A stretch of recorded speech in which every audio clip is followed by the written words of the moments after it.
खबरों के सिलसिले को आगे बढ़ाएंगे और आपको बताएंगे कि सेनेट में पीटीआई खवातीन की गिरफ्तारियों के खिलाफ एहतजाज किया गया। बैरिस्टर अली जफर ने सेनेट में इजहार ख्याल करते हुए कहा कि 9 माह से पीटीआई खवातीन से सियासी इंतकाम लिया जा रहा है। सेनेटर कामरान मुर्तजा ने भी खवातीन की गिरफ्तारियों की मसम्मत की।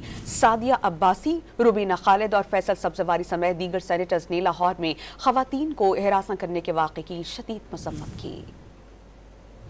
पीटीआई सेनेटर्स का ऐवान बाला में शदीद एहतजाज। Deputy chairman senate Mirza Afridi की ज़ेर सदारत इजलास में पीटीआई ने पार्टी की खवातीन और सेनेटर्स को कैद में रखने के खिलाफ शदीद एहतजाज किया। डिप्टी स्पीकर की जानिब से माइक न देने पर ऐवान की कार्रवाई का बाइकाट करके वॉकआउट कर दिया। मुशाहिद हुसैन और सेनेटर परवशा पीटीआई के अरकान को मना कर वापस ऐवान में ले आए। पीटीआई के सेनेटर फैसल जावेद की तवील अरसे बाद ऐवान में वापसी पर पीटीआई सेनेटर्स ने उनका भरपूर इस्तकबाल किया। बैरिस्टर अली जफर ने सेनेट में इजहार ख्याल करते हुए कहा कि 9 माह से पीटीआई खवातीन से सियासी इंतकाम लिया जा रहा है। सेनेटर कामरान मुर्तजा ने भी गिरफ्तारियों की मजम्मत की। ये सियासी जो इंतकाम लिया जा रहा है, 9 महीने हो गए हमारी 4 पीटीआई की जो अरकान मेंबर्स हैं उनको किसी किस्म की जस्टिस के बगैर, किसी किस्म की ट्रायल के बगैर उनको जेलों में रखा गया है। सेनेटर सादिया अब्बास और सेनेटर रुबीना खालिद ने खातून को हरासा करने के वाक़े की शदीद मजम्मत की। MQM सेनेटर फैसल सब्जवारी ने लाहौर में खातून को हरासा करने के वाक़े को